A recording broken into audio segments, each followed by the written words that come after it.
I'll give you a brief about what is this session all about.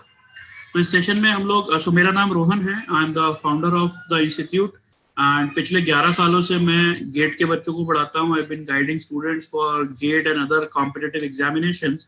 And आज का जो session है वो टिपिकली सेकेंड ईयर और थर्ड ईयर स्टूडेंट्स के लिए है. To talk about the next 300 days plan for GATE. कैसे अगले 300 दिनों में गेट के लिए आपको तैयारी करनी चाहिए. बहुत सारे बच्चों का सवाल होता है कि सर कौन से सब्जेक्ट पहले पढ़ें, कौन से सब्जेक्ट का वेटेज ज्यादा है.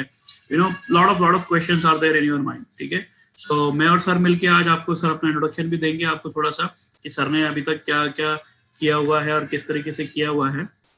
ठीक है, वो सारी चीजें आपको सर बताएंगे. सो पूरी की पूरी चीजें आपके साथ डिस्कस की जाएंगी इस सेशन में. So very good evening to all of you.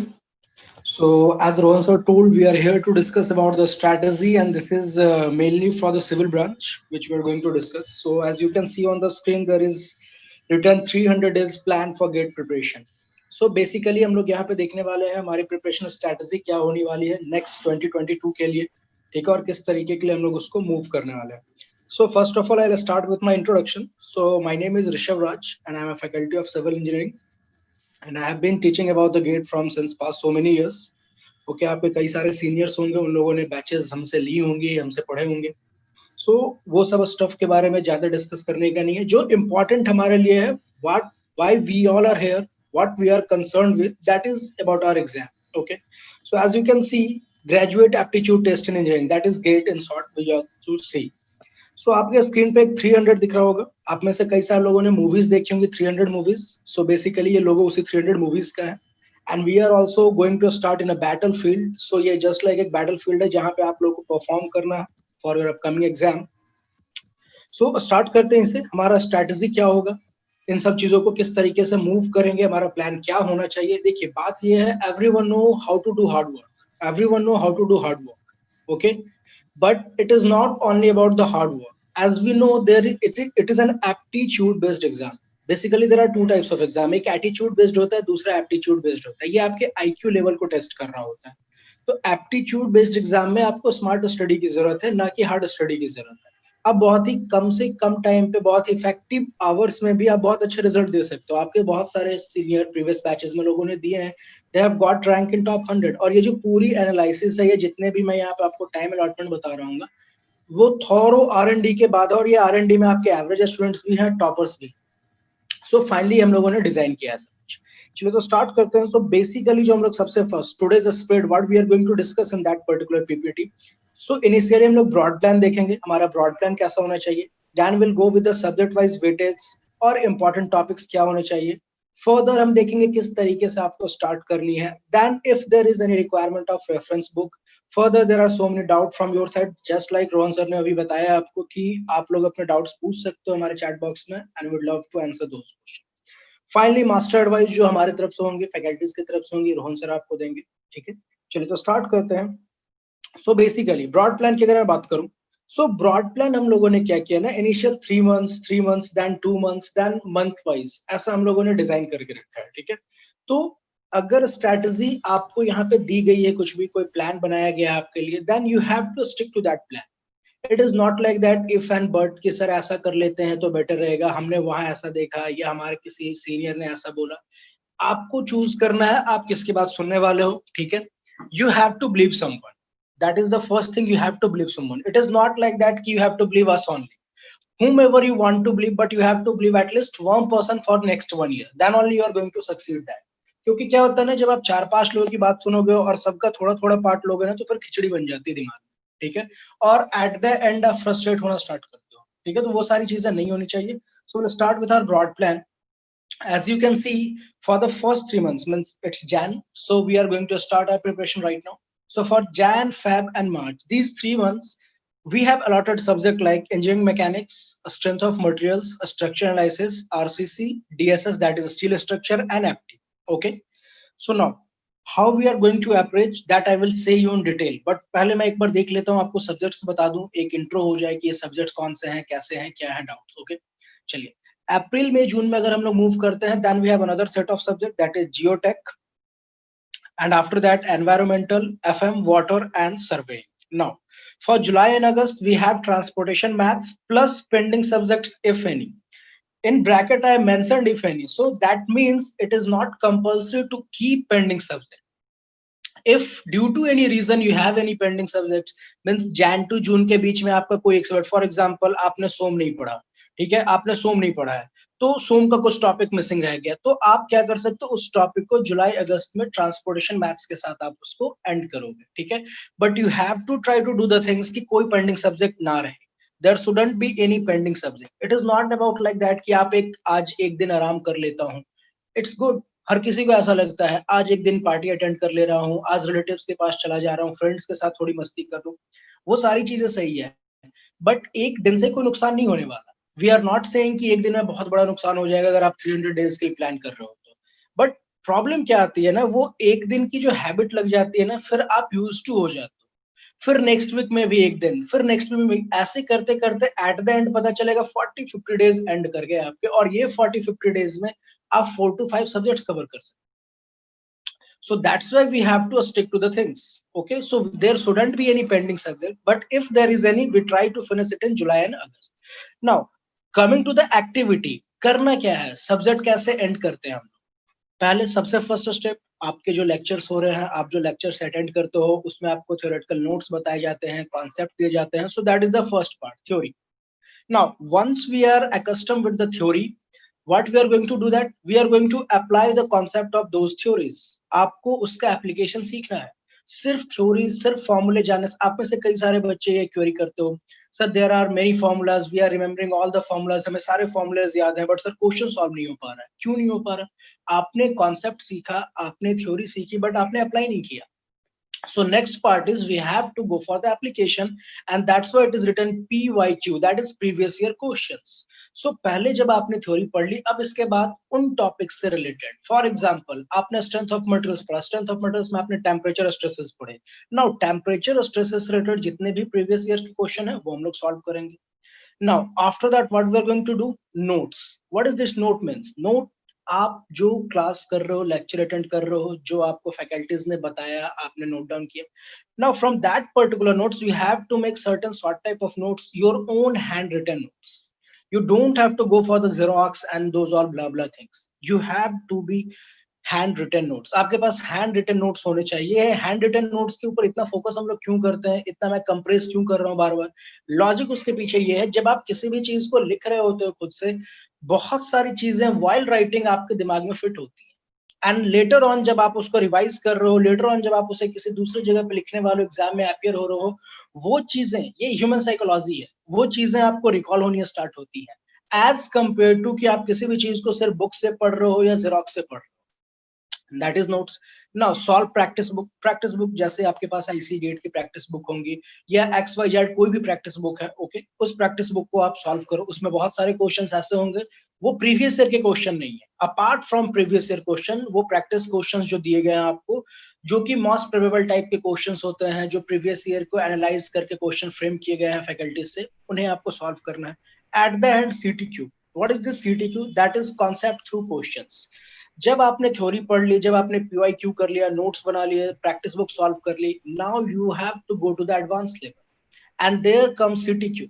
CTQ आपके पिक्चर में सिर्फ तभी आता है जब आप एडवांस लेवल पे जा रहे हो, क्योंकि CTQ में आपके कोई भी क्वेश्चंस ऐसे नहीं होंगे, ये हम लोगों ने फ्रेम किया है, उसमें कोई भी ऐसे क्वेश्चंस आपको नहीं दिखेंगे जो डायरेक्ट फॉर्मूला बेस्ड हो या डायरेक्ट कॉन्सेप्ट बेस्ड हो. नहीं, वो सारी चीजें तो आपने कर ली प्रीवियस. अब एडवांस लेवल पे जब हमें जाना है, we have to get ready for the worst.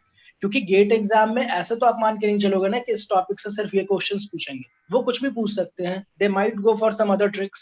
So we have to be ready for the worst, and there we have all such type of questions collection in CTQ.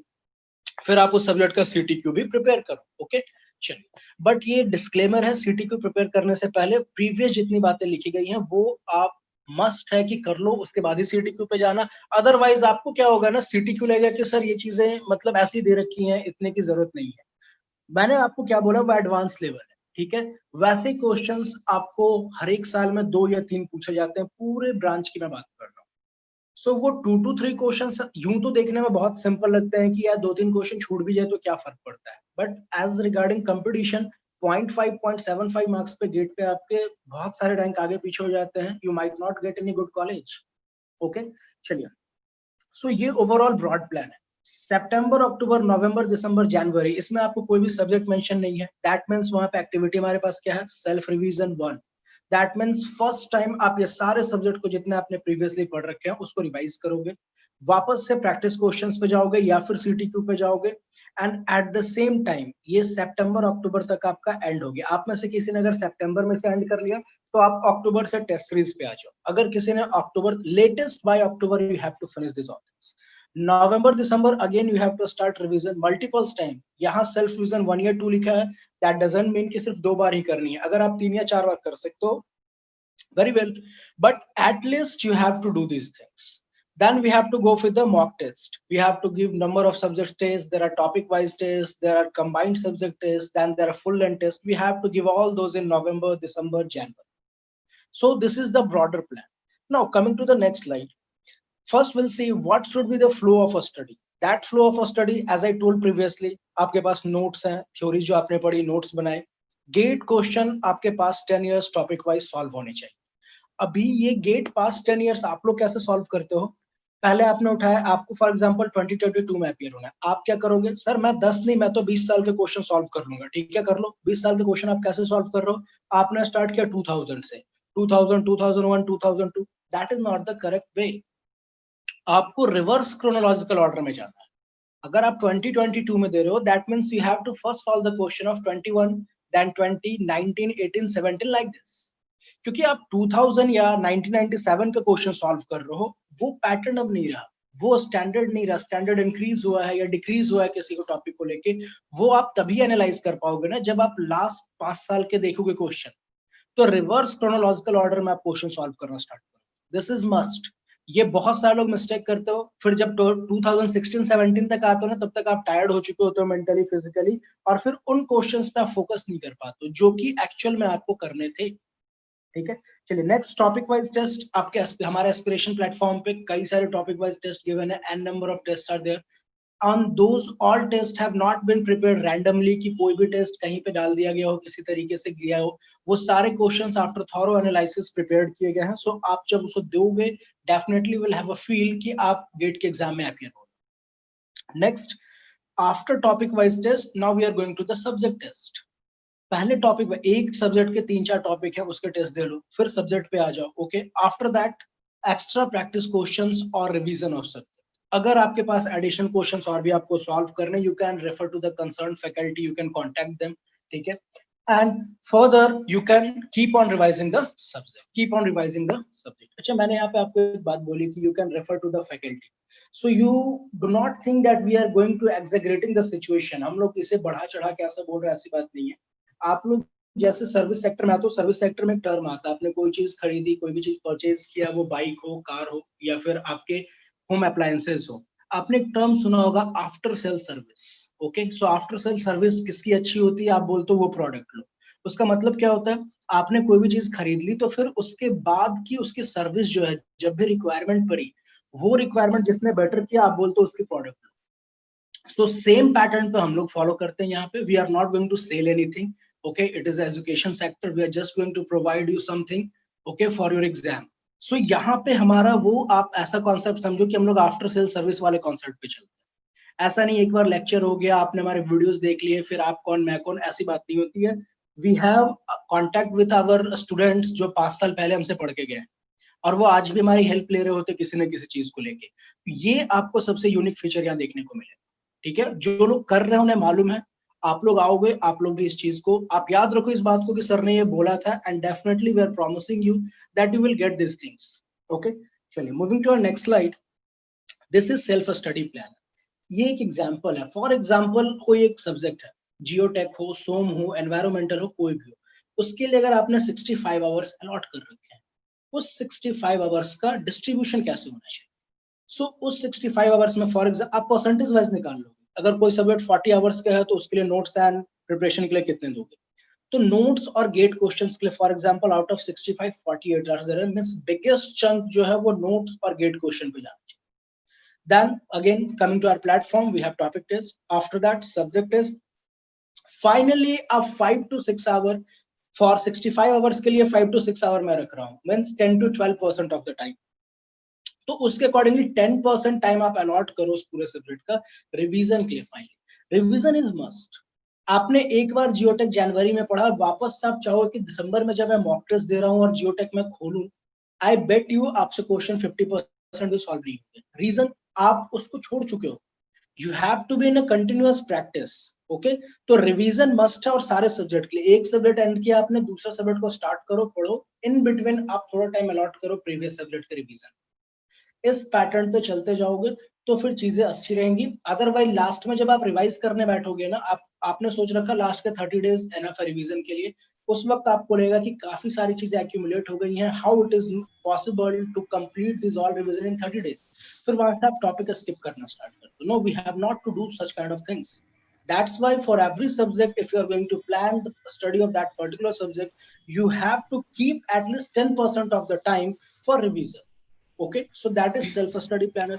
Now एक चीज मैं sir यहाँ पे add करना चाहूंगा जो sir ने कहा, ठीक है, मैं सर की बात को आप लोग समझ रहे होंगे, सर ने जो भी एक्सप्लेन किया है। एक चीज और ऐड करना चाहूंगा, देखो अगर आप टॉप रैंक्स को टारगेट कर रहे हैं ना, तो जो सर ने फ्लो बताया है, ठीक है, नोट्स बनाइए, टॉपिक टेस्ट लिखिए, सब्जेक्ट टेस्ट लिखिए और रिवीजन कीजिए या प्रीवियस ईयर क्वेश्चन सॉल्व कीजिए। देखो मैं आपको बताता हूँ, you know it has been 11 years where I have been touching students typically, और जितने बच्चे आईएससी जाते हैं या पीएसयू जाते हैं, सबका एक ही बात कहना है, सबका एक ही बात कहना है कि सर मिनिमम 3 से 4 बार रिवीजन बहुत जरूरी है। और रिवीजन खाली थ्योरी का नहीं होना चाहिए, क्वेश्चंस का भी रिवीजन होना चाहिए। मेक श्योर दैट जो सर एम्फेसाइज करने की कोशिश कर रहे हैं, मैं उसी बात को रिफ्रेश कर रहा हूँ। Guys, revision is very important. I was talking to one of the faculties recently from electronics who has cracked IES exam. You know, one of our faculty, Bansal sir, has cracked IES exam, and he was telling me कि sir मैंने अपनी IES की preparation में 28 times revision किया था, 28 बार revision. Please understand, ये gate उस तरीके का exam, it's a very very predictable exam. आपको पता होगा कि पेपर में क्या आने वाला है, लेकिन कब? जब आपने प्रीवियस ईयर क्वेश्चंस को बहुत ढंग से लगाया है, जब आपने फैकल्टी के नोट्स बहुत अच्छे से बनाए हैं, जब आपने ट्विस्टेड क्वेश्चंस को सॉल्व किया है, जब आपने 4 से 5 बार रिवीजन किया। So make sure revision is a very very integral part of your preparation. ठीक है, back to you sir. Okay, yeah very good. जैसे भी रोहन सर ने आपको क्या बोला कि आप सिर्फ थ्योरी को एनालाइज नहीं करोगे, आप क्या क्वेश्चंस को भी एनालाइज करो। सर ने एक एग्जांपल, बेस्ट एग्जांपल दिया सर ने फैकल्टी की, वो engineering services, it is the most coveted exam for technical section. बस आप ऐसा समझ लो, it is equivalent to IAS for the technical peoples. Okay, आप में से कई सारे लोग जानते होंगे। सो बिल्कुल सही बात है। आप लोग बोलते हो ना गेट का क्वेश्चन सर प्रेडिक्टेबल नहीं है, मालूम नहीं, रिपीट नहीं होते। आपने फिर ठीक से एनालिसिस ही नहीं किया। क्वेश्चंस रिपीट होते हैं, बट वो आपको दिख नहीं रहे हैं, वो वेग होते हैं, वो बैक एंड पे आपके रिपीट हो रहे हैं, बट आप वो तभी जान पाओगे, तभी समझ पाओगे, तभी प्रेडिक्ट कर पाओगे जो यहाँ पे मेंशन है टॉपिक टेस्ट और सब्जेक्ट टेस्ट के पैरेलली की एनालिसिस। आपने टेस्ट दिया, उस टेस्ट में आपके आउट ऑफ 25 मार्क्स आ रहे हैं, आप 5 मार्क्स लेके बैठ गए, अगली बार मैं इस सब्जेक्ट को फोड़ दूंगा, 10 मार्क्स, 12 मार्क्स, 15 मार्क्स लाऊंगा। चलिए आप ले आए, या फिर हो सकता है आप वापस से 5 पे रह गए। आप 20 में 19 ला रहे हो या फिर 1 ला रहे हो, दैट डजंट मैटर। आप इस चीज को एनालाइज करो कि वो 1 मार्क्स या 19 मार्क्स आपके क्यों नहीं आए हैं, क्या मिस्टेक आपने किया, उस मिस्टेक से सीखो। हो सकता है मिस्टेक कुछ कॉन्सेप्ट न्यू है जो आप समझ नहीं पाए, तो नोट डाउन कीजिए वहां पे, वापस उसका एक नोट्स बनाइए कि ये न्यू कॉन्सेप्ट है सर। या फिर हो सकता है कि आपने वो कॉन्सेप्ट पढ़ रखा है बट आप अप्लाई नहीं कर पाए, तो आपसे कहाँ मिस्टेक हुआ एप्लीकेशन में, उसका एक सेपरेट बनाओ कॉलम। थर्ड, आपका मिस्टेक हो सकता है कि आपने अप्लाई भी किया, कैलकुलेशन मिस्टेक। ठीक है, कहने को बहुत छोटी बातें हैं, बट वो सिली मिस्टेक कई बार बहुत बड़े बड़े ब्लंडर करवा देते हैं, माइनस प्लस वाला कॉन्सेप्ट। ठीक है, तो प्रॉपर एनालिसिस होना चाहिए, और जब आप ये करोगे then no one is there to stop you from achieving the top rank. कोई नहीं आपको रोक सकता इस चीज को, अगर आपने फॉलो कर लिया। ठीक है, चलिए मूविंग टू नेक्स्ट स्लाइड। एक चीज और ऐड करना चाहूंगा, सर सब्जेक्ट्स वाइज वेटेज पे आने वाले हैं, उससे पहले एनालिसिस की सर ने बात की है। देखो एनालिसिस में ना बच्चों को लगता है कि सर एनालिसिस में करना क्या होता है, how to analyse a test. ठीक है, मैं एक छोटा सा एक 30 सेकंड में चीज को बताना चाहता हूँ। जब भी हम कोई टेस्ट लिखते हैं, ध्यान समझना मेरी बात को, जब भी आप लोग कोई टेस्ट लिखोगे, हमारी गंदी आदत क्या होती है, वो टेस्ट लिखने के बाद मान लीजिए आपके 10 क्वेश्चंस का टेस्ट लिखा है और आपके 6 सही हैं, 3 गलत है और एक आपने छोड़ दिया है। ठीक है, मैं एग्जांपल दे रहा हूँ, 10 क्वेश्चंस हैं आपके पेपर में, 6 सही किए आपने, 3 गलत हो गए आपसे और एक आपने अनअटेम्प्टेड छोड़ दिया। तो हमारी गंदी आदत क्या होती है, सबसे पहले जाते हैं वो 3 गलत क्यों हो गए, और बोलते हैं कि यार मेरा आंसर गलत हो गया, लेकिन फटाक से मैं व्यू सॉल्यूशन पे क्लिक करके सॉल्यूशन देख लेता हूँ। वो गलती बिल्कुल मत करना। पहले अप्रोच ये होना चाहिए, ठीक है मेरे 3 गलत हो गए, इनको क्यों गलत हो गए वो देखना बहुत जरूरी है खुद से, without looking at the view solution button. Try to identify that, जितना कोशिश कर सकते हो कि वो क्यों गलत हो गए आपके, that is very very essential. समझ रहे हैं आप मेरी बात को? ठीक है, और वो समझ में आएगा तो ही आप आंसर दे पाओगे, अदरवाइज मुश्किल हो जाएगा। क्लियर है? ठीक है, फिर उसके बाद ये देखो कि जो क्वेश्चन आपने अनअटेम्प्टेड छोड़ा, क्या उसमें कंसेप्चुअल एरर थी? ठीक है, अच्छा जब आप खुद से दिमाग लगाओगे ना, तो देखो पेपर में ना आपके पास सोल्यूशन होता है एक्चुअल पेपर, ना फैकल्टी होता है, ना बुक्स होती है, आप होंगे और आपका ब्रेन होगा। तो रिकॉल एबिलिटी बहुत इंपॉर्टेंट है, आप कितना ज्यादा रिकॉल कर सकते हो चीजों को, और ये प्रैक्टिस क्वेश्चंस में करिएगा। चाहे एनालिसिस पे आपको 2 से 3 घंटा खर्च हो जाए, no problem, I am ready to give you that 2 to 3 hours। ठीक है, but make sure that you are not leaving any stone unturned in analysis, because एक टेस्ट से अगले टेस्ट में अगर फायदा नहीं ले पा रहे हो, अपनी इंटेलेक्ट को थोड़ा बढ़ा नहीं पा रहे हो, तो फिर टेस्ट लिखने का कोई फायदा नहीं है ना। दुनिया बोलेगी कि इतने टेस्ट लिखो, उतने टेस्ट लिखो, ये करो वो करो, बट अगर आप इंप्रूव ही नहीं कर रहे हो तो भैया कोई टेस्ट लिखने का फायदा नहीं होने वाला है। ठीक है, yeah over to you sir. Okay, thank you sir. तो सर ने बहुत ही अच्छी बात बताई, और सर जो आपको बोले अभी आपको एनालिसिस करने के लिए, it is not only concern with the GATE. आप किसी भी एग्जाम को देख लो, क्योंकि अगर आप सर को जानते हो तो उनका जो आपने बैकग्राउंड अगर चेक किया होगा तो डिफरेंट एग्जाम्स के बारे में कंसर्न है, सबके एग्जाम्स का एनालिसिस करके वो बता रहे हैं। ओके, चलिए now coming to the subject wise weightage. Subject wise weightage मैं सिविल की बता रहा हूँ। ठीक है, ये आपके जो वेटेज होंगे ये सिर्फ 70 मार्क्स के हैं जो टेक्निकल के हैं। आपके मैथ्स और एप्टी के वो चीजें यहाँ पे इंक्लूडेड नहीं है, मैं सिर्फ सिविल की बात। Okay, so subject wise weightage की अगर मैं बात कर रहा हूँ, तो सब्जेक्ट वाइज वेटेज यहाँ पे सिर्फ 70 मार्क्स आपके जो टेक्निकल की बात हो रही है उसकी कर रहा हूँ। वो 30 मार्क्स आपके एप्टी वोकैब प्लस मैथ्स के लिए हैं, वो आपके सेट है। ठीक है, so now coming to the civil subject weightage, यहाँ पे आपने डिफरेंट सब्जेक्ट और उनके साथ उनके मार्क्स जो अलॉटेड हैं वो मेंशन है यहाँ पे। चलिए, सो इन सारे सब्जेक्ट्स में से आपको 2 ऐसे सब्जेक्ट दिख रहे होंगे जो टोटली डिफरेंट आपको लग रहे होंगे due to their marks allotation, due to their marks allotment जो है, क्योंकि वो डबल डिजिट में है। कौन कौन से? एक आपका जियोटेक, दूसरा एनवायरमेंटल। जियोटेक 13 to 14 मार्क्स का है, एनवायरमेंटल 10 to 12 मार्क्स का। इसके बाद आप नेक्स्ट आते हैं थर्ड हाईएस्ट पे, that is transportation. After that FMHM. तो ऐसे कई सारे सब्जेक्ट्स हैं। तो ये सब्जेक्ट वाइज वेटेज के पीछे का मोटिव क्या होता है, क्या जरूरत पड़ी? एट द एंड हमें एग्जाम देने, एग्जाम में तो सारे सब्जेक्ट आ रहे होंगे। ये सब्जेक्ट वाइज वेटेज बताने का मेन मोटो ये होता है कि सब्जेक्ट का वेटेज कितना है, उससे कितने नंबर ऑफ क्वेश्चंस पूछे जाने वाले हैं, उसी सेम रेशियो में हमारा टाइम अलॉट होना चाहिए उसके प्रिपरेशन में। अब फॉर एग्जांपल आप इंजीनियरिंग मैकेनिक्स जहां से 1 और 2 मार्क्स के लिए आ रहे हैं, आप उसे भी क्या उतने घंटे ही पढ़ोगे जितने घंटे जियोटेक पढ़ने हैं? नो, अगर आप ऐसा कर रहे हो तो फिर ये बेवकूफी है, आपने प्रॉपर टाइम मैनेजमेंट नहीं किया। और जैसा कि मैंने बिगनिंग में ही कहा था कि ये एप्टीट्यूड बेस्ड एग्जाम है। ठीक है, तो एप्टीट्यूड बेस्ड एग्जाम जितने भी होते हैं वहां पे टाइम मैनेजमेंट बहुत प्रॉपर होना चाहिए। ठीक है, हाँ, अगर आप यूपीएससी की बात कर रहे होते तो फिर वहां पे हम लोग सब्जेक्ट वेटेज पे ज्यादा फोकस नहीं करते। रीजन क्या है कि वो सब्जेक्ट वेटेज चेंज होते रहते हैं फ्रीक्वेंटली, वहां पे सारी चीजें थॉरोली आपको पढ़नी होती है। But as we are concern with the GATE, smart time management बहुत जरूरी है। तो geotech, environmental, transportation, then FM, then we are coming to the SOM structure, इसी सेम पैटर्न में आपका टाइम भी अलॉटमेंट होना चाहिए इस पर्टिकुलर प्रिपरेशन के लिए। ठीक है, और सब्जेक्ट वाइज वेटेज, अब ये सब्जेक्ट वाइज वेटेज का एक दूसरा फायदा और भी है। आप में से कई सारे मीन्स ऑलमोस्ट बहुत सारे बच्चे ऐसे होते हैं जो बोलते हैं sir it is not possible कि सारे सब्जेक्ट हमसे कवर नहीं हो पाए, तो सर क्या मैं 1-2 सब्जेक्ट छोड़ दूं सर? क्या मैं क्वालिफाई कर पाऊंगा? क्या मेरे रैंक टॉप में आ पाएंगे? ये सारी चीजें आप किसी से पूछने की जरूरत नहीं है, बस आप ये देख लो, सब्जेक्ट वाइज वेटेज देख लो लास्ट 10 ईयर्स का, 5 ईयर्स का, और फिर ये देख लो कि आप जो सब्जेक्ट छोड़ रहे हो उसका क्या इंपॉर्टेंस है। अब आप में से अगर किसी ने कह दिया सर मैं जियोटेक और एनवायरमेंट सर नहीं पढ़ रहा हूँ, छोड़ दे रहा हूँ, बाकी चीजें मैं पढ़ के जा रहा हूँ, चलिए आपने छोड़ दिया, जियोटेक और एनवायरमेंट दोनों को कंबाइंड करके आपके 25 मार्क्स के क्वेश्चंस आते हैं। आउट ऑफ 70 25 मार्क्स इनके हैं, वो 25 आपके गए। अब आपके पास कितने बच रहे हैं? 45 मार्क्स। ओके, इस 45 मार्क्स में आप मुझे बता दो, आपने सारे सब्जेक्ट पढ़ रखे हैं, is it possible to score with 100% accuracy? It is not possible, it is not possible for anyone. Okay, चलिए, तो उस 45 मार्क्स में आप 30 या 32 स्कोर करो, बस आप पीछे रह गए ना। फिर आप रैंक की बात मत करो।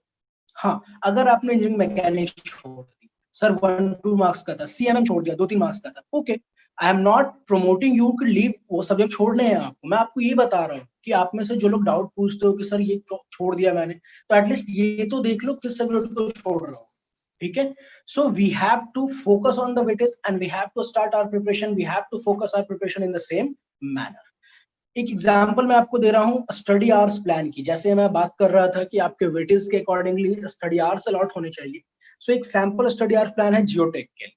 फॉर एग्जांपल जियोटेक, जिन लोगों ने जो भी सिविल के आप लोग जानते हो, दो पार्ट में बेसिकली हम लोग उसे डिवाइड करते हैं, soil mechanics and then foundation. चलिए, so for example whatever marks is going to come from the geotech, 60% marks जो आपके होते हैं वो सॉइल मैकेनिक्स के क्वेश्चंस के होते हैं, 40% आपके फाउंडेशन के होते हैं। ओके, चलिए, अब फॉर एग्जांपल जियोटेक के लिए मुझे 70 आवर्स की रिक्वायरमेंट है। ये जो टाइम मैं बता रहा हूँ ना, ये रैंडमली टाइम नहीं बोल रहा हूँ, किसी के लिए 10, किसी के लिए 20 घंटे, जैसा कि आपको बताया गया थॉरो एनालिसिस के बाद, डिफरेंट स्टूडेंट से इंटरेक्शन के बाद ये टाइम अलॉट की गई। सो जियोटेक के लिए आइडियली 70 आवर्स आपको लगने चाहिए। इस 70 आवर्स में आप टाइम कैसे अलॉट करोगे? इस 70 आवर्स में, या फॉर एग्जांपल किसी ने 65 आवर्स में कर दिए, तो 60% वेटेज सॉइल मैकेनिक्स का है, तो सेम फैशन में आपका 60% टाइम भी जो आपका होगा वो सॉइल मैकेनिक्स पे अलॉट होना चाहिए, 40% टाइम आपका फाउंडेशन पे अलॉट होना चाहिए। सो इसी तरीके से फर्स्ट बात आप बात समझो, सबसे पहले हमने क्या किया, मास्टर प्लान। इसके बाद हम लोग क्या आ रहे हैं, स्टडी प्लान, एक एक सब्जेक्ट के लिए सब्जेक्ट वाइज। अब उस सब्जेक्ट वाइज में भी एक बहुत ही वेल नोन फैक्ट है, not every subject is important for any exam and for every subject not every topic is important. So geotech important है, जियोटेक में भी सारे टॉपिक्स तो इंपॉर्टेंट नहीं है ना। आप सॉइल एक्सप्लोरेशन को पढ़े जा रहे हो 10 घंटे 15 घंटे, कोई मतलब नहीं बनता जहां से 5 साल में एक क्वेश्चन आ रहा है। आप जियोटेक में जाओ ना, सॉइल मैकेनिक्स में जाओ, आप प्रॉपर्टीज पढ़ो, इंडेक्स प्रॉपर्टीज पढ़ो, आप ग्राउंड वाटर टेबल पे आओ, जहां से रेगुलरली क्वेश्चंस पूछ रहे हैं उस पर आप टाइम दो ना। सो 70 आवर्स में हमने ये तो डिसाइड कर लिया कि फॉर एग्जांपल 40 या 42 आवर्स हमने सॉइल मैकेनिक्स के लिए दिया, 28 टू 30 आवर्स हमने फाउंडेशन के लिए दिया। नाउ अगेन इसको पार्ट बाय पार्ट में ब्रेक कीजिए। ये टाइम का वेस्टेज नहीं है एनालिसिस, ये टाइम का वेस्टेज नहीं है आपका स्टडी प्लानर बनाना। जब ये बनाओगे तभी तो कुछ आगे करोगे। किसी भी प्रोजेक्ट के लिए सबसे पहला काम क्या होता है आपका? सबसे पहला काम क्या होता है आपका? प्लानिंग। तो ये प्लानिंग पोर्शन है, स्केड्यूलिंग, इसके बाद आप शेड्यूल कर रहे हो, then only you are going to work on that, implement that particular thing. So इस तरीके से आपको ब्रेक करना है। ओके, नेक्स्ट जो आपका है, जैसा कि आपके डिफरेंट सब्जेक्ट्स ग्रुप फ्रेम किए गए थे, फर्स्ट स्लाइड में आपने देखा था जैन फेब मार्च में क्या पढ़ना है, अप्रैल में जून में क्या पढ़ना है, तो यहाँ पे आप देख सकते हो टाइम अलॉटेड है, ये टाइम अलॉटेड है उनके लिए। चलिए, इंजीनियरिंग मैकेनिक्स ब्रैकेट में जो 10 लिखा है वो 10 आवर्स है, ठीक है, डेज नहीं है, सारे टाइम आवर में है, क्योंकि आप नीचे देख सकते हो टोटल टाइम्स टोटल आवर्स में मेंशन। ओके, चलिए, सो जितने भी सब्जेक्ट्स हैं उनकी करस्पॉन्डिंग टाइम मेंशन है यहाँ पे। तो इन एंड अबाउट विथ 90 और 95% एक्यूरेसी आपको इस टाइम पे सब्जेक्ट एंड करने हैं, ठीक है। सब्जेक्ट एंड करने में टाइम कौन कौन से इंक्लूडेड होंगे, वापस से एक्टिविटी को देख लो, theory, PYQ, notes, practice book, CTQ. आप इस तरीके से फॉर एग्जाम्पल अगर आपने 10 घंटे किसी सब्जेक्ट के अलॉट किए हैं, तो उसमें से किस तरीके से थ्योरी बनाने, किस तरह से पीआईक्यू करनी है, किस तरीके से प्रैक्टिस बुक सॉल्व करनी है, वो सारा चीज आपको उस पर्टिकुलर टाइम में ही इंक्लूडेड है। ओके, चलिए, सो जनवरी का एक चीज मैं ऐड ऑन करूंगा इसके अंदर कि आप लोग इसका स्क्रीनशॉट लेके रख लें, और ये एक स्टैंडर्ड टाइम सर ने शेयर किया है, ठीक है। अब ये आके हमारा गर्दन मत पकड़ना, सर आपने कहा था 25 घंटे में एप्टीट्यूड खत्म हो जाएगा, फिर 40 घंटे में डीएसएस कंप्लीट हो सकता है। See please understand these are standard times. अगर आप ऐसे स्टूडेंट हैं जिनको आपको लगता है कि मुझे पता है कि मैं बहुत जल्दी कर सकता हूँ, तो शायद 10-20% आप कम कर पाएंगे। आपको लगता है कि सर मैं थोड़ा स्लो स्टूडेंट हूँ, मैं थोड़ा सा ज्यादा टाइम लेता हूँ किसी चीज को ग्रास्प करने में, तो आपको थोड़ा टाइम भी ज्यादा भी लगेगा, बट मेक श्योर दैट ये स्ट्रक्चर होना बहुत जरूरी है, number 1। Number 2, I am trying to tell you, देखो ये प्लानिंग तो हम बहुत बार बनाते हैं। कई बार मैं अपने स्टूडेंट से कहता हूँ आप लोग तो सब सेल्फ प्रिपरेशन कर रहे हो अभी फिलहाल, अभी हमारी बाय द वे 23rd से एक लाइव क्लास स्टार्ट हो रही है, ठीक है, we are starting a live class for GATE 2022 students, ठीक है, वो सेकंड ईयर में हो या थर्ड ईयर में हो, तो उनके साथ मैं मेंटरशिप करता हूँ। और मेंटरशिप में मैं एक सबसे इंपॉर्टेंट चीज बताता हूँ कि देखो प्लान बनाना एक अलग बात है, उसको इम्प्लीमेंट करना दूसरी बात है, ठीक है। अगर आप इम्प्लीमेंट नहीं कर पा रहे हो ना, अगर आपके पास कोई डंडा मारने वाला नहीं है, एंड वी आर द डंडा मारने वाला, आपके डंडा मारने वाला सेलेक्ट जरूर कर लेना। मैं आपको बता रहा हूँ, अगर गेट में आपको सीरियसली गुड रैंक लानी है तो एक मेंटर जरूर ले लेना। चाहे आपका सीनियर हो कॉलेज का, चाहे आपके भैया हो, मम्मी पापा, हम में से कोई कॉलेज का टीचर हो, और कोई नहीं है तो हम में से कोई हो, बट मेक श्योर दैट एक मेंटर आपका जरूर होना चाहिए जो आपको मार्गदर्शन दे रहा हो, स्ट्रेटेजी बता रहा हो, आपसे रोज फॉलो अप ले रहा हो। मैं अपने स्टूडेंट्स को वीक का प्लान बनवाता हूँ पेपर पे लिखवा के, और ये नहीं लिखता कि आज ट्रांसपोर्टेशन पढ़ूंगा, आज जियोटेक पढ़ूंगा, नहीं, मैं इसको कहता हूँ कि तू बताएगा कि मैं 4 वीडियो सुनूंगा, मैं 3 टेस्ट लिखूंगा, मैं ये पीवाईक्यू सॉल्व करूंगा, और कितने क्वेश्चन सॉल्व करेंगे वो भी मेंशन होना चाहिए टाइम वाइज, कितने क्वेश्चन। ऐसा नहीं कि मैं आज पीवाईक्यू सॉल्व करूंगा, नहीं, उसमें लिखना है मैं 2008 से लेके 2011 तक के पीवाईक्यू सॉल्व करूंगा, और उसमें 38 क्वेश्चंस आते हैं, तो 38 क्वेश्चंस विद एनालिसिस मुझे आने चाहिए, राइट। मेक श्योर दैट, ये बहुत इंपॉर्टेंट है टू इम्प्लीमेंट दिस, ठीक है। तो जितनी भी बात सर बता रहे हैं, प्लीज मेक श्योर, ये सर का बोलना व्यर्थ हो जाएगा अगर आप इसको एक तो नोट करके नहीं रख रहे हो या स्क्रीनशॉट्स नहीं ले रहे हो इस स्लाइड का, और दूसरा प्लीज इम्प्लीमेंटेशन बहुत इंपॉर्टेंट, ठीक है। Yes sir, back to you. Okay, thank you, sir. Yes, very good. As sir told, implementation very important part. Planning कर ली, scheduling कर ली, implementation कर ही नहीं रहे हो. If you are not going to implement, तो कुछ नहीं होना है, ठीक है। आप में से जितने हो, एटलीस्ट सारे लोग, लड़के तो ऑलमोस्ट सारे लोग क्रिकेट खेलते हो, और लड़कियां भी हो तो क्रिकेट देखते तो जरूर होगे, विराट कोहली के फैन होगे, धोनी के फैन होगे। एक सीधी सी बात बताई जाती है, रन जो बनते हैं ना वो पिच पे बनते हैं, स्टेडियम में या पेवेलियन में बैठ के नहीं बनते, ठीक है। तो आपने शेड्यूलिंग कर ली, प्लानिंग कर ली, जब तक आप उसे इंप्लीमेंट नहीं करोगे, nothing is going to happen. Okay, चलिए। सो ये जो टाइम अलॉटेड है, चलिए मैं टोटल टाइम की बात करता हूँ। फॉर एग्जांपल जनवरी, फरवरी, मार्च में ये जो सब्जेक्ट्स हैं उनको ऐड करके 215 आवर्स हो रहे हैं। उसमें प्लस जो 55 आवर्स मैंने लिखे ना, वो किस चीज के 55 आवर्स है मालूम है? वो 55 आवर्स है इस पूरे 3 मंथ्स में आपके इन सब्जेक्ट्स को रिवाइज करने के लिए, कुछ इंपॉर्टेंट नोट्स बनाने के लिए, कुछ एडिशनल टेस्ट देने के लिए, कुछ एडिशनल क्वेश्चन को solve. So 215 plus 55, that will make you 270 hours. So for 3 months, 270 hours, roughly it will become 3 hours a day. तो जैसा कि अभी सर ने बोला कि आप ये टाइम थोड़ी बहुत वेरी कर सकती है। अब हम लोगों ने ये डिजाइन 3 आवर्स पर डे के लिए किया कि आपके कॉलेजेस होते हैं, आप में से कुछ लोग जॉब पीपल हैं, वर्किंग जॉब कर रहे हो कहीं पे, वो बीटेक ऑलरेडी क्वालिफाइड है, पास कर चुके हैं, तो उनके पास भी अपने वर्क्स हैं। सो 3 आवर्स स्टैंडर्ड टाइम के अकॉर्डिंगली हमने डिजाइन किया है। अगर आप में से कोई 6 आवर पढ़ सकते हो, 5 आवर्स पढ़ते हो, ऑब्वियस सी बात है टाइम रिड्यूस हो गया, नंबर ऑफ डेज रिड्यूस हो जाएंगे, आपके नंबर ऑफ डेज रिड्यूस हो जाएंगे। तो जो एडिशनल टाइम बच रहा है, उस एडिशनल टाइम में घूमना फिरना नहीं है, वो एडिशनल टाइम पे जो सर ने अभी एक एग्जांपल दिया था कि 28 टाइम्स रिवीजन किया है, आप करो ना, आप उस रिकॉर्ड को ब्रेक करो, 30 टाइम्स करो, 35 टाइम्स करो। मतलब ऐसी चीजें होनी चाहिए ना कि you have to act like a robot.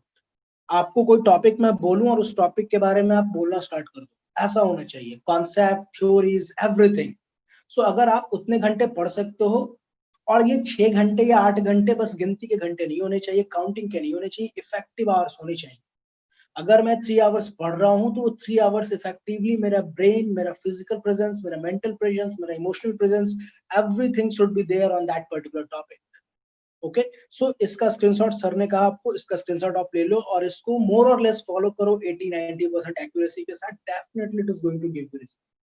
अगर आपने फॉलो किया ना with complete honesty, you don't have to ask us, you don't have to give answer to anyone, you will feel the change with in yourself, you will feel the change with in yourself. Definitely आपका confidence level high होगा। आप में से कई बच्चे आते हो, sir question solve हो रहे हैं, कॉन्फिडेंस बहुत अच्छा आ रहा है, सर हम लोग अच्छा करेंगे।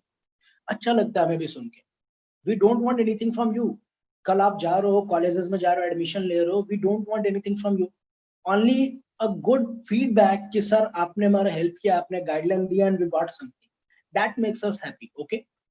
चलिए, moving to the next slide. Now we have certain questions. These questions are being asked from the student side. Like how many mocks, how many tests we should give, when we should start giving test, बहुत सारे। और ये questions repeated questions है, हर साल हर एक student से different branches में question same रहता है, ठीक है। तो पहली बात मैं आपको बता दूं, आप में से जितने लोग भी हो कि सर मैंने 2 टेस्ट सीरीज खरीद लिए, 3, मेरे से भी पूछने आता हो, सर हमने एस्पिरेशन के टेस्ट दे लिए, सर अभी एक और ले लूं, सर वो ले लूं, कौन सा टेस्ट बेटर है, ये कंपैरिजन मत किया कीजिए। पहली बात तो कंपैरिजन मत किया कीजिए। आपके बीच कई सारे ऐसे बच्चे होते हो जो comparison and this all things में चले जाते हो, फिर वो अपना टाइम वेस्ट करते हो और अपने फ्रेंड्स का भी करते हो, ठीक है। तो नंबर ऑफ टेस्ट आपने कितने दिए, दैट डजंट मैटर कि मैंने 50 टेस्ट दिए, मैंने 60 दिए, मैंने 20 दिए। जैसा कि हम लोगों ने आपको बोला था, 20 टेस्ट भी अगर आपने दिया ना, पूरी ईमानदारी के साथ दिया, प्रॉपरली एनालाइज किया है, ठीक है, तो वो 20 टेस्ट भी आपको टॉप 20 रैंक में ले जा सकते हैं गेट में। आपने 50 टेस्ट 100 टेस्ट दे लिए बट एक की भी एनालिसिस नहीं की, इट मे हैपन कि आप क्वालिफाई भी नहीं कर। So number of test doesn't matter, quantity doesn't matter, quality matters. Okay, तो इन चीजों को आपको ध्यान रखना है। एक पॉइंट और आता है, सर मोटिवेट कैसे करूं खुद को, सर मोटिवेट कैसे करूं खुद को, सर थोड़ा मोटिवेशन दे दो। Okay, we are here to motivate, but एक बात मैं आपको बता देता हूँ, ये GATE clinic throughout the life आपके काम आने वाला है। एक बात आप अच्छे तरीके से समझ लो, आपको कोई भी रेगुलरली मोटिवेट नहीं कर सकता, ना मैं, ना आपके मम्मी पापा भैया, कोई भी हो, आपके सीनियर्स फ्रेंड्स, कोई भी कितना भी क्लोज क्यों नहीं हो, आपको कोई रेगुलरली मोटिवेट नहीं कर पाएगा और आप होगे भी नहीं। Best part is self motivation. आप खुद को डेली, आप खुद को हर सेकंड मोटिवेट कर सकते हो, और मोटिवेशन का फैक्टर कुछ भी हो सकता है। आपने एक गाड़ी देख ली, आपने गाड़ी देख ली और आप अभी उस गाड़ी को अफोर्ड नहीं कर सकते, वो आपका मोटिवेशन उस पर्टिकुलर मोमेंट का है कि मुझे गेट क्वालिफाई करना है, मुझे पीएसयूज में जाना है या फिर आईआईटीज में जाना है, फिर एक अच्छा सा जॉब लेना और फिर मुझे ये गाड़ी परचेज करनी है। गाड़ी बहुत बड़ी बात हो गई। डेली आप में से कई सारे लोग हो, कई सारे हर तरह के बैकग्राउंड के बच्चे हैं, तो कोई आप एक ऐसे बच्चे हो, सर मैं पिज्जा नहीं खा सकता, मेरे पास पैसे नहीं है। कोई बात नहीं यार, आज कोई मैं पिज्जा खिला दूं, कोई दूसरा खिला दे, दैट डजंट मैटर। आप एबल बनो कि आप पिज्जा खाओ, अपने पेरेंट्स को भी खिलाओ और आप फिर दूसरे लोगों को भी खिलाओ, वो भी आपका एक मोटिवेशन है। So motivation can come from anything and you have to regularly self motivate yourself, either through any video clip, either through any movies, or either through any incidents in your life or in someone else's life. आप खुद को motivate करोगे, उसके बाद आपको सारे लोग motivate कर रहे होंगे। और एक्सक्यूजेस ढूंढना बंद कीजिए कि सर ये फैकल्टी कॉलेज में अच्छे नहीं मिले, सर कोचिंग्स अच्छे नहीं मिले, गाइडलाइंस। मान लिया मैंने किसी ने आपके लिए कुछ नहीं किया, आपने अपने लिए क्या किया? आपके पास टेक्स्ट बुक थे ना, एट द एंड सारी बातें हम लोगों ने उसी टेक्स्ट बुक से सीखी है। आप टेक्स्ट बुक आपके पास थे, आप उस टेक्स्ट बुक से पढ़ के कर लेते अपने लिए कुछ। आपने भी तो खुद के लिए कुछ नहीं किया, और जब आप अपने लिए खुद नहीं कर सकते हो तो आप क्यों एक्सपेक्ट करते हो कोई और आपके लिए करे? सर ने अभी आपको बोला ना इम्प्लीमेंटेशन, जब आप इम्प्लीमेंट करोगे फिर we are there to help you at every moment. हम लोग आपको हर एक पार्ट पे हेल्प करने पे रेडी, बट तब ना जब आप कुछ करना चाहोगे। We can not do a spoon feeding, this is not time of a spoon feeding. Okay, so you have to motivate yourself and you have to implement all the things which we are discussing here. Okay, चलिए, how do I get my doubts results? So doubts के लिए तो कोई issue ही नहीं है, as we already told, we are always there to help you. ठीक है, sir ने बोला आप एक मेंटर ले लो, वो मेंटर आपके जरूरी नहीं है कि टेक्निकल फील्ड का होना चाहिए, कोई भी हो, वो आपके टेक्निकल नॉन टेक किसी भी चीज को, आपके लाइफ के किसी भी डाउट को रिजॉल्व कर रहा हो, वैसा एक मेंटर आपके पास है, तो आप उस डाउट्स को पूछो। as far as we are concerned for our technical doubts, we are always there to solve। आपके जो भी सब्जेक्ट्स हैं, जो भी चीजें हैं, उन सब के लिए हैं। And at the end Rohan sir हैं, रोहन सर आपके टेक्निकल नॉन टेक सारे डाउट्स के लिए आपके साथ अवेलेबल है हमेशा। ठीक है, इसमें ऐड ऑन करना चाहूंगा कि जितने बच्चे भी ये नहीं ढूंढ पा रहे हैं कि मेरे को एक अच्छा मेंटर मिलता है, तो for us as I said कि 23 जनवरी को हम टेक्निकल सब्जेक्ट से अपना न्यू बैच स्टार्ट कर रहे हैं ऑनलाइन का। सो उसमें हर बच्चे को एक मेंटर अलोकेट होता है। ठीक है, the mentor role is very simple. तीन जो सर ने सवाल लिखे हैं ना, मेरे ख्याल से इन्हीं तीनों चीजों का जवाब देने के लिए वो मेंटर अलोकेशन होता है लाइव क्लासेस में। कई बच्चे मुझसे पूछते हैं sir what is the difference between record, हम तो रिकॉर्डेड लेक्चर लिए हैं या सेल्फ प्रिपरेशन कर रहे हैं, तो लाइव क्लास करने का इतना पैसा लगाने का क्या आवश्यकता है? ठीक है, so I am telling you that particular thing कि तीन चीजें हैं। नंबर 1, उस मेंटर का काम होता है आपको स्ट्रेटेजाइज करना, आपको मोटिवेट रखना। और जैसा सर ने कहा, ताली दो हाथ से बजती है भाई, अकेले ताली बजाओगे काम नहीं चलेगा, मैं अकेला पढ़ा रहा हूं तो भी काम नहीं चलेगा, हम दोनों को मिलके ताली बजानी पड़ेगी तभी आवाज आएगी। ठीक है, so that is one role. Second is जो लाइव क्लासेस होती हैं टिपिकली, उसमें आप इमीडिएट डाउट्स कर सकते हो।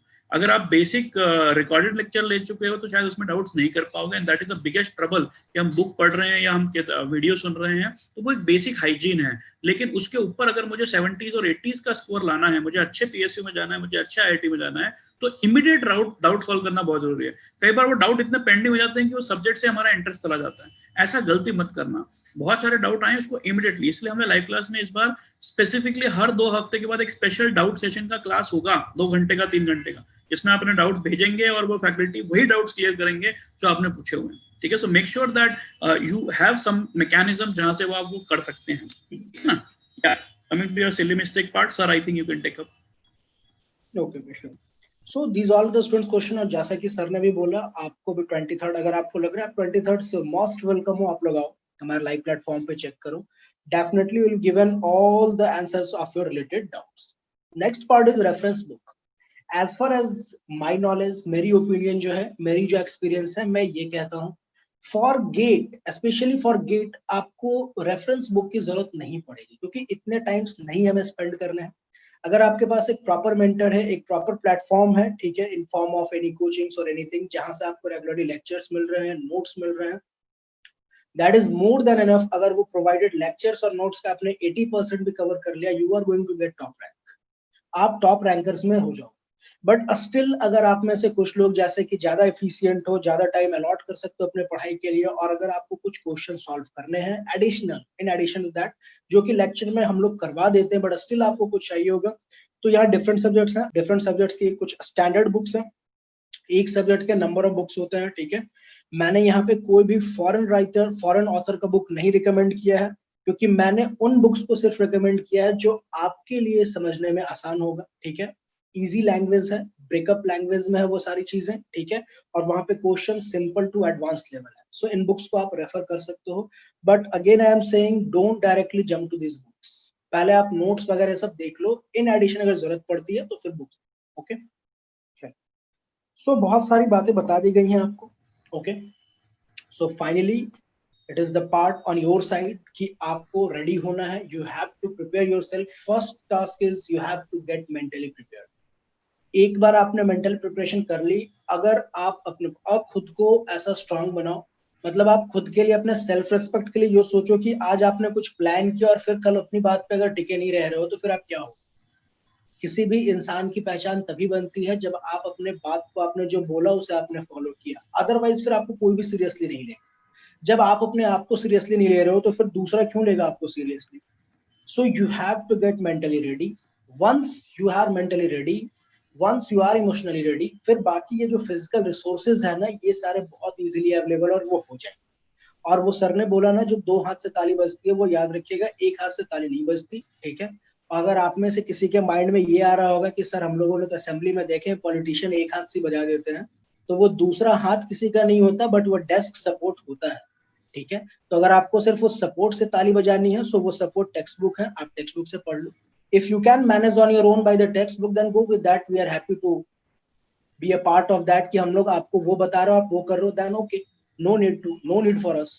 बट आप मैनेज कर सकते हो, ओके. अगर आपको फिर वहां पर डाउट आएगी तो डाउट सॉल्व करने के लिए किसके पास जाओ, क्योंकि टेक्स्ट बुक आपको आंसर नहीं देने वाला, रिप्लाई नहीं करने वाला आपका डाउट. तो सर ने बोला ना, लाइव सेशन का सबसे बेस्ट बेनिफिट यही है कि then and there doubts clear होते हैं. और आपको लग रहा होगा हाउ इट इज पॉसिबल, तो आप लोग अपने सीनियर से पूछ लो. सीनियर छोड़ दो, आप हमारे रिकॉर्डेड लेक्चर एक आध उठा के देख लो, ठीक है. उसमें कमेंट्स बॉक्स में बहुत सारे मैसेजेस आते हैं और मैं वहां पर रिप्लाई दे रहा होता हूँ, तो आपको कमेंट्स बॉक्स के मैसेजेस तो नहीं दिखेंगे, बट वो रिकॉर्डिंग में आपको दिख रहा होगा कि मैं किसी का नाम लेके बोल रहा हूँ तुम्हारे क्वेश्चन का ये आंसर. सो ये बेस्ट पार्ट है लाइव सेशन का. तो आप 23rd को सर ने बोला आप आओ, मोस्टली वेलकम हो उसके लिए, ठीक है. चलिए, now finally moving to the general advice. What are the advice which we are going to give. So first is make a self written formula book. Formula book आप मार्केट में बहुत easily available है, 100 200 500 रुपए का, different brands के हैं available, okay. आप लोग बहुत इजीली परचेज करके ले आते हो.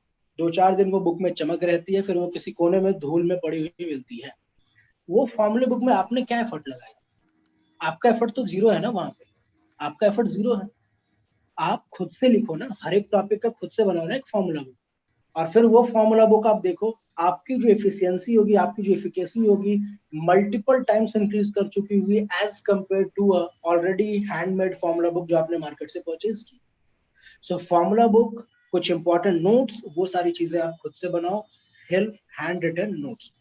Next, revision is the key, जो कि हम लोग स्टार्टिंग से फोकस कर रहे हैं, ओके. मल्टीपल टाइम्स रिवीजन होते रहने चाहिए. कोई सब्जेक्ट बहुत इंपॉर्टेंट है तो 10 बार रिवीजन करूंगा, कोई लेसर इंपॉर्टेंट है 5 बार करूंगा, कोई बहुत ही छोटी सी टॉपिक है 1 या 2 बार करके छोड़.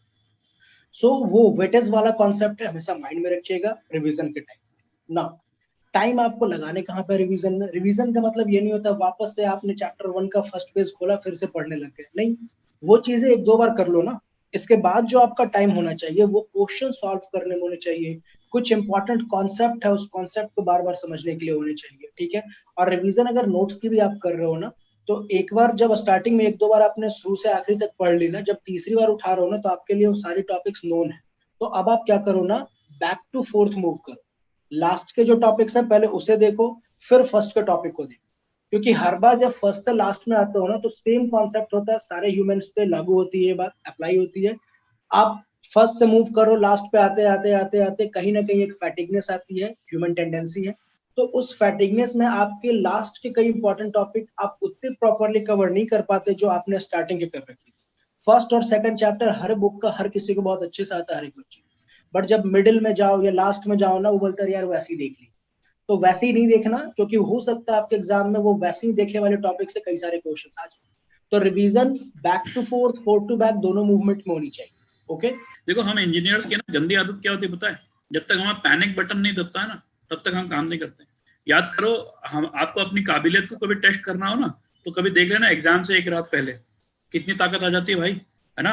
रजनीकांत का दिमाग हमारे अंदर ही होता है उस दिन, पूरे साल जो नहीं पढ़ा वो एक दिन में सपाट चट कर लेते हैं, ठीक है। चेहरे पे स्माइल आ रही होगी but that is a fact. और उस कमी को रादर आई वुड से अपनी स्ट्रेंथ बना लीजिए। वो रोज पैनिक करो ना यार।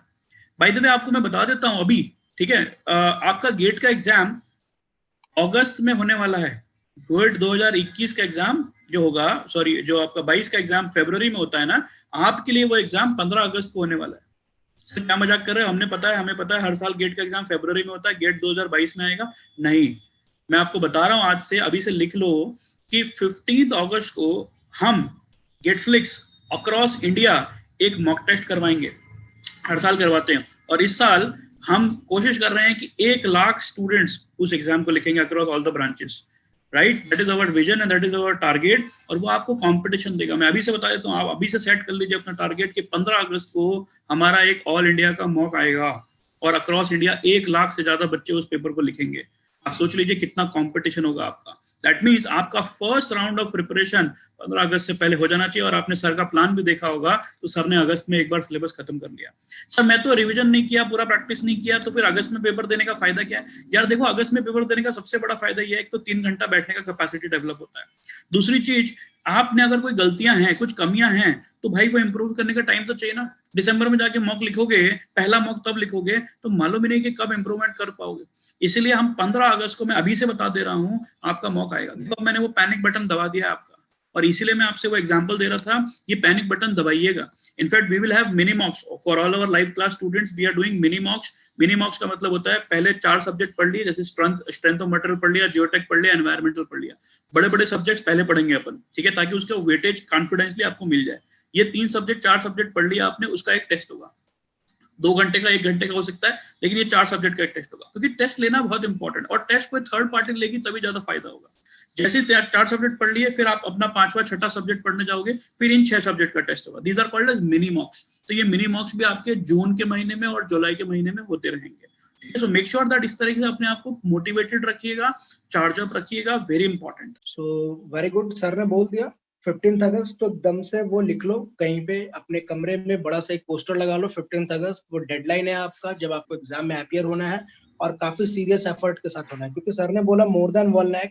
सो उस 1 लाख में ना सारे सीरियस कैंडिडेट आने वाले, क्योंकि अगस्त में एग्जाम सिर्फ वही लोग देते हैं जिन लोगों ने प्रिपरेशन ढंग से कर रखी है या 70-80% कवर कर रखा है। जो नॉन सीरियस कैंडिडेट होते हैं वो उस टाइम पे नहीं दिखे। तो आपकी कंपटीशन ना गेट में वो 10 लाख बच्चों से नहीं होती है, कंपटीशन सिर्फ वही 1,50,000 बच्चों से होती है जो सीरियस वाले हैं। यही आपको बाहर निकालने वाले हैं कंपटीशन से। सो वो सारे ऑलमोस्ट बच्चे आपको दिख जाएंगे 15 अगस्त, ठीक है। तो आप उसके अकॉर्डिंग प्रिपेयर करोगे। चलिए, तो उसी की बात हो रही थी, स्ट्रक्चर्ड प्रिपरेशन। स्ट्रक्चर्ड वे में प्रिपरेशन करना, सर ने बोला बड़े सब्जेक्ट्स को पहले करना है, छोटे सब्जेक्ट्स को लास्ट में करना है। क्योंकि जब आप मिनी मॉक दे रहे हो या मॉक भी दे रहे हो 15 अगस्त को, तो आप जैसे सर ने बोला जियोटेक किया, एनवायरमेंट किया, सोम कर लिया, एफएम कर लिया, ये 4 सब्जेक्ट को देख लो ना, 70 मार्क्स में से 30-35 मार्क्स का तो यही सब्जेक्ट है। तो 50% तो आपका 4 सब्जेक्ट कवर करके गया। सो that is the structured preparation. Eight the and सबसे इंपॉर्टेंट बात, ये सारी बातें ठीक है, ठीक है, लास्ट जो मैं कंक्लूड करना चाहूंगा, positive mindset and small goals. वो स्मॉल गोल जो सर ने बोला, डेली पैनिक बटन दबाओ। अगर आप एक दिन में 1 नाइट फाइट करके सेमेस्टर पास कर सकते हो, तो आप सोच लो ना, अगर आपने 100 नाइट फाइट कर लिया इसी तरीके से, गेट में आपको टॉप 100 टॉप 50 रैंक में कोई नहीं रोक सकता। और गेट में आप ये क्यों सोचते हो 2000 रैंक लानी है सर, 1000, आप 100 की बात करो ना। अगर आपको एमटेक करना है तो फिर आईआईएससी बैंगलोर में जाओ ना, या रिसर्च करो वहां पे जाके। आईआईटीज में जानी तो बॉम्बे और मद्रास में जाओ ना, दिल्ली में जाओ। PSUs लेना है, PSUs में महारत में जाओ, आप NTPC में जाओ, IOCL में जाओ, ठीक है। तो टारगेट हमेशा हाई रखना है, ओके। चलिए, पॉजिटिव माइंडसेट बहुत इंपॉर्टेंट बात है। आप में से कई सारे ऐसे लोग होंगे जिनके सेम में 1-2 बैक लग चुके होंगे, कई सारे ऐसे लोग होंगे जस्ट पास कर रहे हो और उनके दिमाग में आया कि अभी मुझे गेट के लिए प्रिपरेशन करना है। सबसे पहले बात आपने अपने रूममेट को बताई, अपने फ्रेंड को बताई, उसने सबसे पहले ये बोला तेरे से सेमेस्टर तो पास नहीं होने जा रहा है और तू गेट देगा, जिसमें अच्छे लोग क्वालिफाई नहीं कर पाते। पहला नेगेटिव थॉट आपके दिमाग में आया, आपने प्रिपरेशन का थॉट अपने दिमाग से निकाल दिया। उस चीज को आपको एक्चुअल में चैलेंज के रूप में लेना चाहिए। आप गेट की बात कर रहे हो, यूपीएससी में आप यूट्यूब पे जाके देख लो, किसी से पूछ लो, एन नंबर ऑफ एग्जांपल्स भरे पड़े हैं जिन्होंने अपने थ्रू आउट द लाइफ में फर्स्ट डिवीजन नहीं लाया। मीन्स 50%, 45% ऐसा उन्होंने 10th में लाया, 12th में लाया, इवन उनके ग्रेजुएशन में भी लाया वो चीजें। और वो यूपीएससी आईएएस में, एडमिनिस्ट्रेटिव सर्विस की बात कर रहा हूँ, आईएएस के एग्जाम में 9th rank, 10th rank, 6th rank, example भरे पड़े 2013, 2014, 15 के। उससे रेप्यूटेड और उससे टफ एग्जाम नहीं है हमारे कंट्री में। वो लोग कैसे क्वालिफाई करके? Just because of their positive mindset and the confidence which they have built in theirself. तो आप भी पॉजिटिव माइंडसेट के साथ चलो। नेगेटिव लोग अगर कोई भी हैं, आपके रिलेटिव्स हो, आपके फ्रेंड्स हो, उनसे दूरी बना लो। Till the time you have not qualified, उनसे दूरी बना लो। जिस दिन क्वालिफाई कर जाओगे, वो सबसे पहले होंगे बोलने वाले कि हमें मालूम था कि ये लड़का करेगा, ठीक है। तो पॉजिटिव माइंडसेट के साथ जितनी बातें दी गई हैं आप स्टार्ट करो, ठीक है।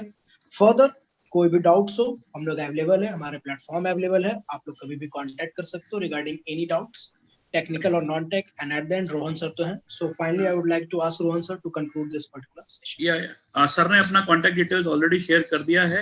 अगर आपको कोई भी और सजेशन है, हेल्प चाहिए, एनीथिंग यू वांट, राइट, मैं अपना नंबर भी लिख रहा हूँ यहाँ पर स्क्रीन पे, you can tick up this email ID, it's very simple, rohan@getflix.in, ठीक है। आप इस पे मुझे ईमेल लिख सकते हैं। कोई भी आपको हेल्प चाहिए, कहीं पे भी मैं आपकी मदद कर सकता हूँ, प्लीज डोंट हेजिटेट, ठीक है। That's my number, my personal number, you can ping me up. आपको गाइडेंस चाहिए, आपको ये पता करना है कि मैं अपना स्ट्रक्चर कैसे बनाऊं individually, you are most welcome, ठीक है। जो मोदी जी ने किया है ना कि वीआईपी कल्चर खत्म कर दिया, तो आपको लग रहा होगा सर आप तो गेटफ्लिक्स के फाउंडर हैं, आप तो बहुत बिजी रहते होंगे। हाँ, मैं बिजी रहता हूँ, लेकिन eight the end of the day आप ही के लिए बिजी रहता हूँ, ठीक है। सो मेक श्योर दैट आप मुझे पिंग करेंगे, मैं डेफिनेटली आपको 48 आवर्स के अंदर रिवर्ट करूंगा और आपको समय दूंगा आपसे बात करने के लिए, आपका स्ट्रक्चर बनाने के लिए। We can definitely do this. In an year मैं अराउंड 45 स्टूडेंट्स को मेंटरिंग करता हूँ, 40 to 45 स्टूडेंट्स को 1-to-1 मेंटरिंग मैं खुद करता हूँ। सो अगर आप मेरे मेंटी बनना चाहते हैं या ऋषभ राज सर के मेंटी बनना चाहते हैं, you are most welcome. You can tell Nadeem sir कि सर हमें सर को मेंटर बनाना है, अपना मेंटर सेलेक्ट करना है, you can do that thing. तो जैसा सर ने कहा ना, तो सर हमारे रिप्लाई भले ही ना देते हो, बट बच्चों के रिप्लाई जरूर देते हैं, ठीक है। तो हम लोगों को रिप्लाई कई बार 3-4 दिन में मिलती है, बट आप लोगों को डेफिनेटली मिलेगा। सो वीआईपी कल्चर यहाँ पे बिल्कुल भी नहीं है, किसी भी फैकल्टी के साथ नहीं है, ठीक है। और हम सारे लोग रोहन सर को ही फॉलो करते हैं कि सर जब आपने नहीं रखा तो फिर हम लोग भी नहीं रखते। Okay. So best of luck guys from my side, from Rishabh sir side, and I'm sure आप लोग बहुत अच्छा मेहनत करेंगे और रिजल्ट लेके आएंगे। कहीं पे भी हमारी जरूरत पड़ती है, प्लीज लेट अस नो।